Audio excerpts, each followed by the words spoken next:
parce que ça fait quand même quelques mois qu'on ne s'est pas vu et j'en suis vraiment désolée. Voilà, c'est vrai que je n'étant pas sur Instagram ni sur YouTube, voilà, je n'ai pas pour habitude de raconter ma vie, mais je vous dois quand même quelques explications de cette absence.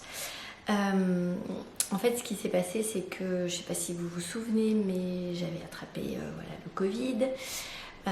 C'était voilà, fin octobre et bon, j'avais fait un épisode et finalement, je pense que j'ai été quand même beaucoup plus fatiguée que ce à quoi je m'attendais dans les semaines et mois qui ont suivi. C'est ajouté à ça, fin novembre, début décembre, le fait qu'on m'a annoncé que je devais déménager mon cabinet, donc un déménagement professionnel, sachant que je suis seule et indépendante, en fait, voilà, il a fallu que je trouve un emplacement, faire des travaux, de l'aménagement, et donc j'ai passé mes week-ends dans les magasins de meubles, dans les Leroy Merlin et compagnie pour le plancher, les petits travaux, etc. Tout ça nous a amené quand même très vite au mois de mars et la fatigue, plus le stress, plus les travaux, je me suis fait le Covid numéro 2.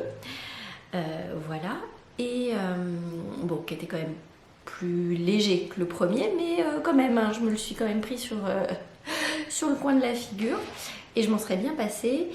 Et puis voilà, le problème c'est qu'avec la fatigue, en fait, j'avais pas du tout de motivation pour tricoter, pour faire quelque chose. Et puis donc j'avais rien à vous montrer en fait. Donc faire une vidéo pour vous parler de ma vie, je pense que c'est pas très intéressant.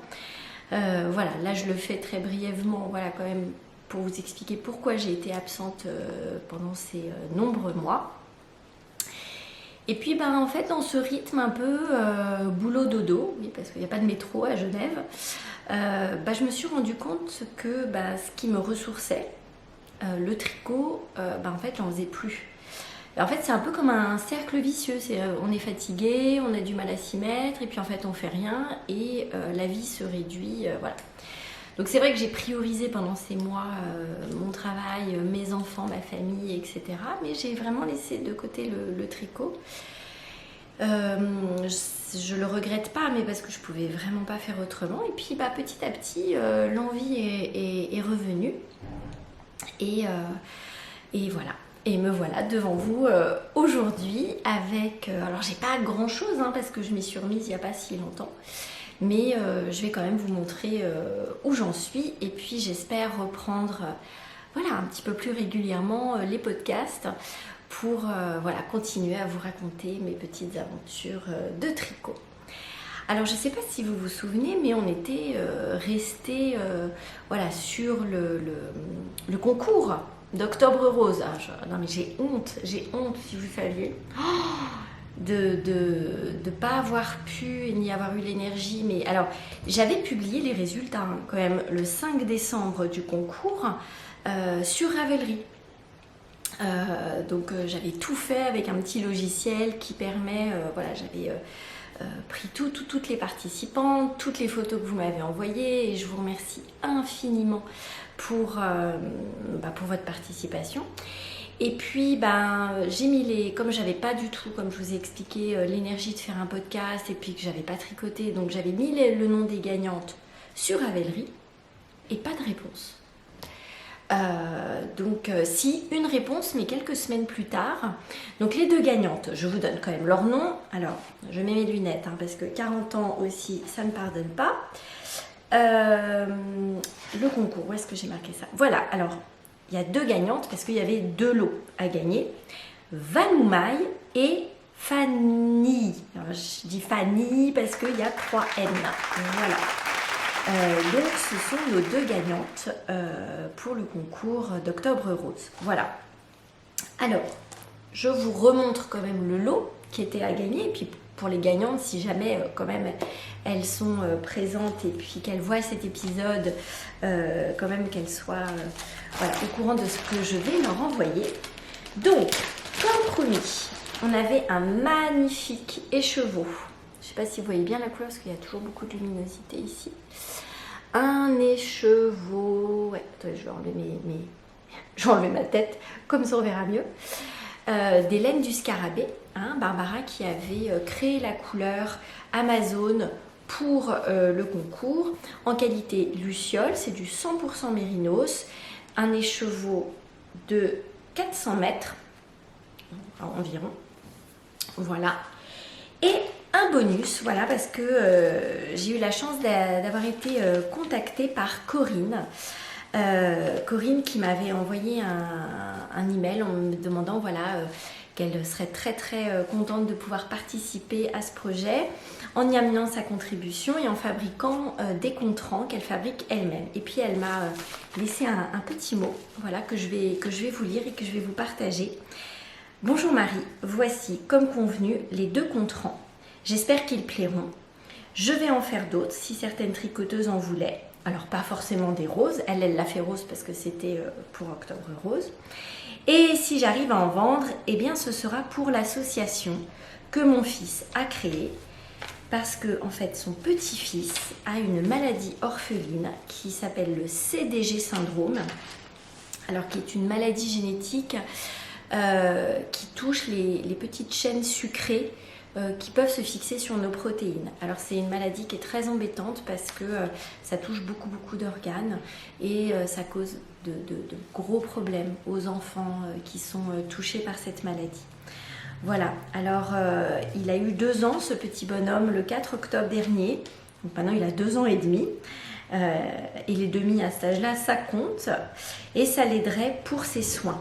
Alors si tu veux me faire de la pub, ce sera sympa. À bientôt sur le net. Bise Corinne. Alors Corinne, je te remercie infiniment.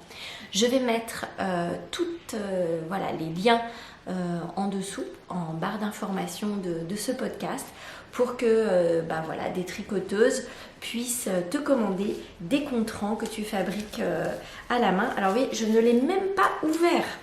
Je les gardais précieusement parce que j'avais tellement peur de les perdre. Parce que je savais que j'étais pas du tout dans une optique de faire un épisode et que je voulais vraiment juste, mais je l'ouvre devant vous. Hein. Voilà, c'est vraiment en direct. Regardez, oh là là, mais c'est tellement mignon. Oh là là là là.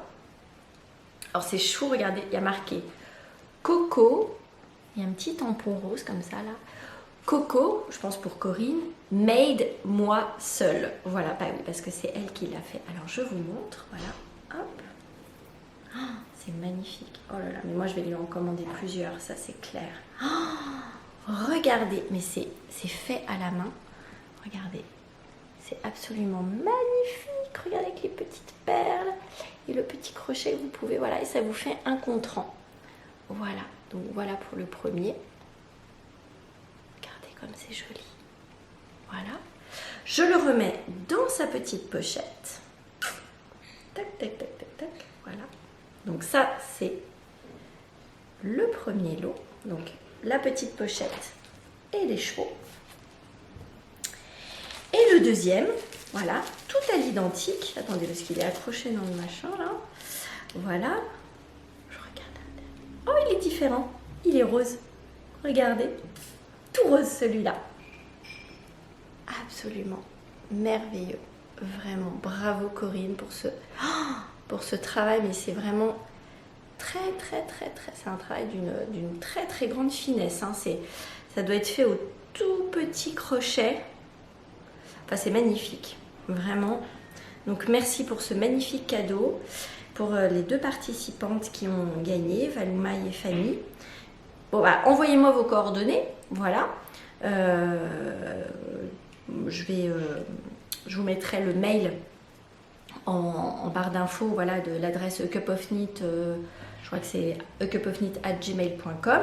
Et voilà, parce que vous n'allez pas mettre vos adresses personnelles, évidemment, dans les commentaires, mais envoyez-les-moi par mail et comme ça, je pourrai vous envoyer vos cadeaux. Bon, je pense que je glisserai des petits chocolats suisses aussi dedans. Vous savez, les petits carrés avec les paysages qui sont si beaux. Voilà pour conclure sur ce concours et vraiment désolée. Voilà, non, alors pour celles qui auraient cru que je me suis gardé les lots pour moi, pas du tout. Hein. Non, c'est bon, j'avais tricoté assez de roses à cette époque-là. Surtout que le rose, c'est pas ma couleur. Enfin, j'adore, hein, j'ai adoré le bonnet que j'avais fait. Hein. Le fameux Oslo Hat, je ne sais pas si vous vous souvenez. Mais voilà, non, j'ai eu ma dose de rose. Voilà. Alors, eh bien, écoutez, on va enchaîner sur, je remets mes yeux, le projet terminé. Voilà, le projet terminé que j'avais commencé et qui avait vraiment beaucoup plu. Vous m'aviez mis vraiment beaucoup de commentaires hyper positifs, qui était le pull Yanis d'Isabelle Kremer, voilà, designeuse que j'adore, vous le savez. J'aime beaucoup parce que non seulement j'aime ses designs, et j'aime la clarté de ses explications. Voilà, que ce soit en anglais ou en français pour les modèles qu'elle fait en français. Voilà, c'est vraiment le top, c'est le top du top. Voilà, même pour les débutantes qui voudraient un peu sortir des projets très simples, n'ayez pas peur d'aborder quelque chose de compliqué avec Isabelle Kremer parce que c'est vraiment top ici. Alors le voilà. Alors il fait trop chaud, hein. Là hier il faisait 34. Je ne vais pas le mettre, voilà, je le mettrai à l'occasion d'un autre épisode, mais le voilà terminé, ce magnifique pull Yanis. Voilà, je suis derrière, je ne sais pas si vous voyez bien. Voilà, avec son yoke. Et puis il y a un petit rappel en fait de la couleur rouge au bout des manches et en bas aussi. Voilà, sur le bas du pull. Donc si vous vous souvenez, je l'avais tricoté avec de l'éco alpaca que j'avais commandé il y a longtemps sur Laine et Tricot. Je ne savais pas quoi en faire de cette laine. Et puis j'avais utilisé des restes. Le rose pâle, c'était de l'angora. Donc vous voyez, il est très très poilu, hein, le rose pâle. Et puis le rouge framboise, c'est une laine de chez Fil d'Art. Si j'arrive à retrouver la référence, que j'avais plus les ronds en fait. Vous savez, je sais pas, l'anneau, je ne sais pas comment on appelle ça, bref. Et ben finalement, ça donne super bien. C'est super joli. Le seul inconvénient, je dirais, c'est la laine, l'éco alpaca. Oh, c'est du savon en fait.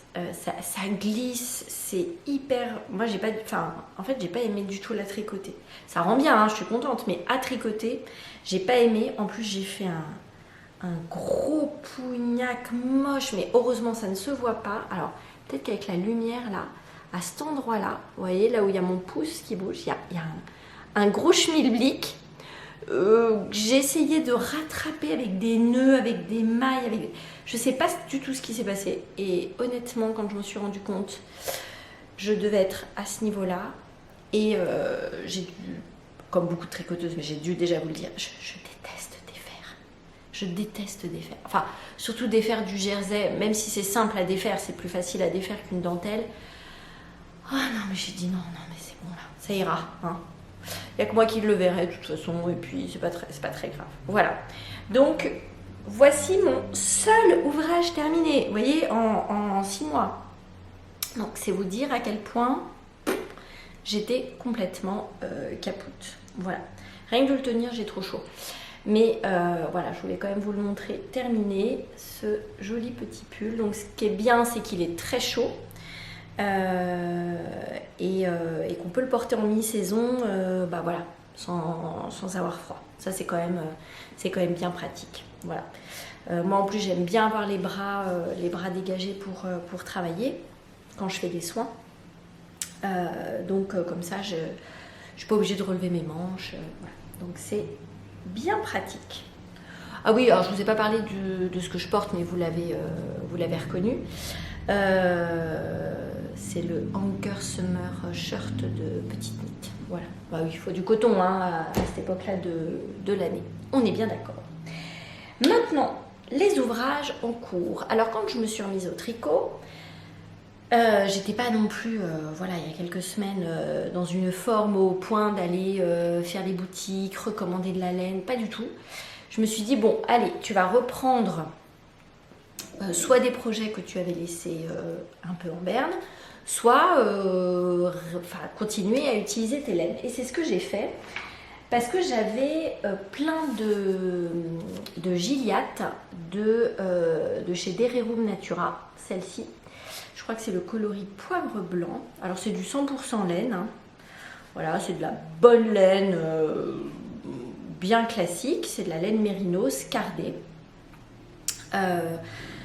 Et j'avais commencé à l'époque, je l'ai noté, j'avais commencé, alors, ah oui, par un patron d'Isabelle Kremer qui s'appelle le Mariechen, enfin, si on prononce à l'allemande c'est Mariechen, Mariechen si je le prononce à la française. Et j'ai fait tout le gilet jusqu'au... En fait, il y a des petites poches. Et je sais pas ce que j'ai foutu. En fait, les poches étaient complètement décalées. Et comme c'était un gilet, et ben, je sais pas pourquoi. Et puis comme il y a en fait, il y a une sorte de dentelle en fait qui suit les poches aussi. Et je sais pas, je crois que j'ai commencé à défaire. Et puis je me suis dit non mais et le gilet était, il y avait plus que les manches à faire hein, quand même. Ah ben j'ai tout défait. J'ai tout défait, je ne sais pas, dans une rage d'énervement, je ne sais pas, de m'être trompée. Ça m'apprendra à être perfectionniste, mais bon, c'est pas grave. Et je suis repartie. Alors, parce que pour trouver des modèles avec une laine comme ça, en fait, j'ai eu du mal. J'ai eu du mal et c'est vrai que la chance que j'ai eue, une fois de plus, c'est de tomber sur des modèles d'Isabelle Kremer, dont celui-là que je vais vous montrer. C'est le modèle Kehra qui est fait avec de la gilliatte hein, dans l'exemple qu'elle montre. Et donc c'est un très joli pull, simple devant, enfin c'est du jersey devant, et avec de la dentelle derrière. Alors c'est un projet qui est en cours hein, évidemment. Donc j'ai commencé le devant, vous voyez là le devant avec les raglans qui sont là. Donc il y a l'encolure qu'il faudra terminer. Donc on commence évidemment par le dos et puis après on descend et voilà le dos. Alors j'aime beaucoup le travail évidemment de dentelle et de texture. Donc on a une dentelle qui est assez simple au milieu et puis on a un genre de point de riz cassé, je sais pas quoi là. En gros vous faites une maille en droit, une maille en vert et puis après c'est tout un rang en vert et après vous recommencez en décalant une maille en droit, une maille en vert. Enfin c'est un motif assez classique et puis là on a la dentelle, voilà. Et ça, c'est le dos. Voilà. Et le devant, il est tout simple. Donc là, je suis rendue, en fait, j'ai séparé mes manches. Alors maintenant, je ne mets plus mes manches sur des épingles, là, parce que je trouve que ça tire, là, ça tend. Donc maintenant, je passe un fil de laine. Je fais un petit nœud. Hop, il est là, le petit nœud, au bout. Voilà. Et puis je continue, et puis voilà, donc là je commence le corps, donc ça c'est, on suit la grille jusqu'en haut. Il y a des poches prévues, je ne ferai pas les poches. Parce que si jamais je me trompe encore, non, je ne vais pas recommencer, je suis quand même pas maso à ce point-là. Donc j'ai décidé que non, arrivé en bas du pull, je ferai les côtes ou la finition, je ne sais plus qui est prévu, mais non, je ne ferai pas de poche. De toute façon, c'est pour faire des petites poches comme ça où on peut rentrer 2 doigts, ça sert à rien. Donc voilà. Pour le premier ouvrage en cours, voilà, le pull Kehra d'Isabelle Kremer. Voilà. Les petits marqueurs, je me souviens plus où est-ce que je les ai achetés. Je sais plus si c'est, je crois que ça c'est Julie Miette, celui-là, trop mignon. Et celui-ci, je crois aussi. Ah, attendez, si je vous montre là, voilà, avec le petit lapin, c'est là, je crois que c'était une petite collection qu'elle avait faite. Voilà pour le premier ouvrage en cours. Donc ça va, c'est des aiguilles en 4,5 mm. Bon, ça va pas vite, mais je pense qu'une fois que j'aurai fini tout le dos et le devant, après il n'y aura plus que les manches en rond. Hop, et puis ça ira. Bon, après ça dépend aussi du temps que j'ai. C'est toujours ça le problème. Voilà pour ce qui est du premier ouvrage en cours. Le deuxième ouvrage en cours, comme je me suis remise à regarder des podcasts, alors j'ai recommencé par... j'en ai plein des chouchous, alors c'est difficile, mais j'ai recommencé voilà, pour me redonner la pêche, évidemment, Tricolibri. Merci Emma. Qui, voilà, par son sourire et sa bonne humeur, à chaque fois me redonne voilà, la pêche et l'envie de tricoter, parce que voilà, c'est comme ça, c'est des énergies avec lesquelles on arrive à ressentir ce genre de choses. Et aussi, j'aime beaucoup le podcast de l'Eau Demoiselle, qui nous a présenté il n'y a pas très longtemps le châle Ultra Rêve de Nathalie de By Night Création. Et j'ai trouvé ça absolument génial parce que ce châle en fait se fait avec 2 écheveaux et comme il y a des mélanges de textures, ça peut donner une 3e couleur. Et j'avais pas mal d'écheveaux un peu tout seul. Qu'est-ce que vous voulez faire avec 2 écheveaux? Vous pouvez pas faire un pull, vous pouvez pas vraiment faire un... Enfin, ouais, ou un bonnet. Alors oui, je sais, les chaussettes. Mais je n'aime pas les chaussettes. J'ai essayé, hein.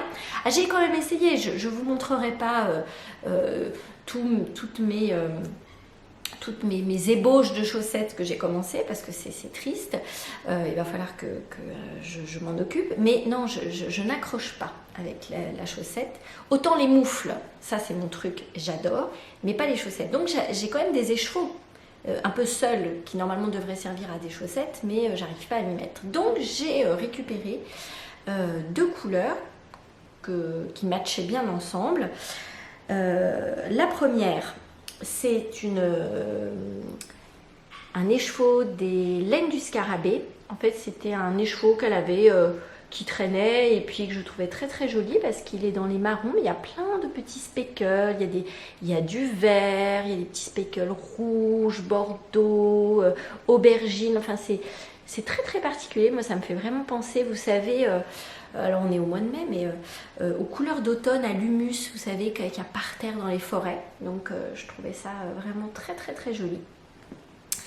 Et c'était en 2019, oui, quand, il y a 3 ans déjà, on avait été à New York et j'avais bien évidemment été faire un tour chez Pearl Soho et j'avais acheté plein d'écheveaux à la base pour faire, au départ je voulais faire un pull de Rory Locatelli, vous savez ces grands boxy là. Puis je me suis pas lancée dedans, mais j'avais toujours ces écheveaux, donc c'est de la Fino de, attendez, comment il s'appelle déjà lui, Manos del Uruguay, voilà, Manos del Uruguay. Alors c'est très particulier comme laine parce que en fait c'est pas du tout retordu. En fait c'est un fil, donc en fait le diamètre du fil est pas toujours homogène. Il y a des morceaux un peu épais, voilà, et puis c'est pas retordu. Voilà, je pense que c'est juste un brin comme ça. Et donc j'ai matché les 2, voilà, pour faire ce châle. Alors j'en suis qu'au début, évidemment, mais c'est pas grave. Mais je vous montre où j'en suis, comme ça vous verrez un petit peu l'évolution du châle. Donc j'ai fait la première partie ici, qui est faite avec la couleur la plus foncée, parce que j'espère que vous voyez bien. Ensuite, on a un jeu de texture qui mélange les 2 laines. Ensuite, on a un jeu de rayures aussi avec les 2 laines. Et là, j'ai commencé la magnifique dentelle. Est-ce que vous la voyez bien? Là, voilà. Et donc, on va avoir un grand châle, hein, parce qu'il a l'air d'être assez grand. Avec tout un jeu de couleurs. Donc je vous réexpliquerai un petit peu, mais d'ailleurs, si vous avez très envie de le faire, allez sur le podcast de l'Eau Demoiselle, elle explique extrêmement bien. Le châle qu'elle a réalisé est magnifique aussi. Moi, la seule chose, alors sur lequel je me pose quand même une petite question, c'est que en bordure, vous avez un I-cord comme ça. Bon, moi je trouve que ça tend un peu. Alors j'espère qu'avec le blocage, je trouve qu'en fait c'est tendu à ce niveau-là et assez lâche en dessous. Donc j'imagine qu'on va avoir quelque chose un peu en forme de croissant. Voilà. Mais je trouve que c'est un peu tendu. Mais bon, je pense que c'est le principe de l'i-cord. J'ai pas fait beaucoup d'i-cord dans ma vie, donc peut-être que c'est comme ça que ça doit être. Les jeux de texture et de points sont hyper sympas à faire. On s'ennuie pas parce qu'en fait, on change tout le temps. Juste un truc. La dentelle. Alors, vous oubliez de regarder votre série préférée sur Netflix. Hein. Bon, avec ma fille, en ce moment, on est en train de regarder Downton Abbey. Mais non, alors il faut pas. C'est pas, enfin, moi je peux pas. Il faut être hyper concentré hein, sur la dentelle, sinon vous vous plantez. Hein. Donc c'est un petit peu dommage. Mais parce que voilà, c'est jamais la même chose à chaque rang. C'est pas compliqué, si vous suivez les explications, c'est pas compliqué, mais c'est pas un motif que vous allez garder en tête et reproduire ou même décaler à chaque fois de 1. Non. Donc je me suis retrouvée déjà à défaire juste un rang de dentelle en me disant oh là là là là, mon Dieu, comment je vais faire et tout. Et puis bah finalement, je suis retombée sur mes petites pattes. Et j'ai réussi à faire, voilà, donc elle est vraiment super jolie cette dentelle, j'adore. Oh, voilà, ça va, je pense qu'à la fin, ça va vraiment donner quelque chose de pas mal.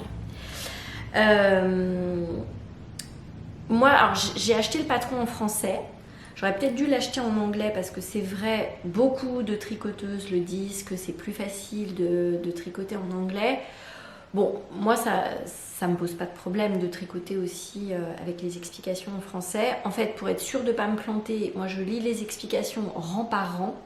Chaque rang est une victoire. C'est-à-dire que quand vous arrivez au bout et à un moment donné, elle vous dit bah, continuez comme ça jusqu'au moment où il va vous rester 16 mailles. Et alors là, vous arrivez, puis vous vérifiez qu'il reste bien 16 mailles parce qu'il y a des jetés, il y a des mailles ensemble, il y a des mailles torses, il y a des jetés. Enfin, c'est super chouette à faire, mais si vous vous décalez d'une maille, c'est foutu. Et puis, pour comprendre là où vous vous êtes planté, ça demande quand même un petit peu de temps. Donc, la dentelle, elle est tout à fait faisable, mais il faut juste, en tous les cas, en ce qui me concerne, prendre son temps, voilà. Et c'est très addictif, c'est hyper addictif. À chaque fois que vous avez fini un rang, hop, vous avez envie de faire celui d'après, hop, vous avez envie. Donc, je pense que je vais bien m'amuser à faire ce châle et je trouve que voilà, je suis vraiment désolée, là je trouve que la luminosité est vraiment un peu trop blanche, mais c'est pas grave.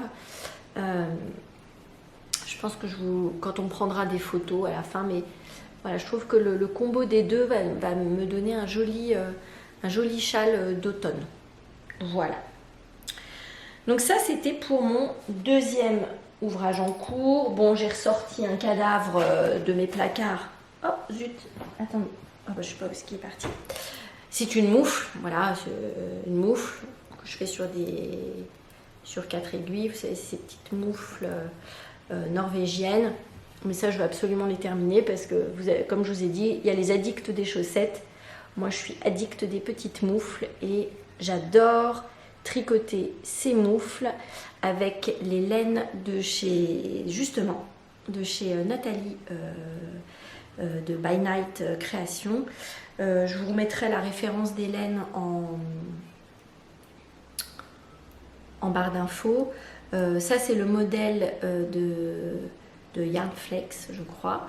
Mais je vous remettrai, voilà, de toute façon je vous en reparlerai quand je l'aurai fini. C'est pas la peine de parler d'un truc, voilà, qui n'est pas, c'est un encours sans être un encours, c'est-à-dire que quand j'aurai bien avancé sur mon pulquera et sur mon châle ultra rêve, peut-être que voilà, pour avoir un petit ouvrage que je connais bien, en fait, parce que comme je les ai faites plusieurs fois, ces moufles, c'est plus facile pour moi de reprendre les grilles. Voilà. Alors je reprends parce qu'en fait ma caméra a coupé, donc je reprends à partir de la dernière section que j'avais commencé, c'est-à-dire le projet abandonné. C'est important quand même d'en parler parce que c'est un projet, c'est toujours du temps, on consacre un petit peu de temps à la réflexion, on s'y met et le soufflet retombe. Voilà. Donc c'est le cas de ce projet. J'avais acheté une quantité quand même assez importante de Let's Lopi parce que j'aime j'aime beaucoup la laine. Puis j'aime bien le principe de la laine islandaise. J'avais très envie au départ, vous savez, de faire un ridari, vous savez, le fameux pull islandais. Et puis, je crois que les kits sont un peu tous épuisés, en tous les cas dans les couleurs que je voulais. Donc, j'avais pour projet de faire un modèle dont j'ai oublié le nom, c'est extraordinaire. Voilà, mais je vais vous mettre le nom, voilà, là, soit en barre d'infos, soit sur la vidéo. Et sauf que ce que j'avais pas vu, c'est que ça a commencé par le bas.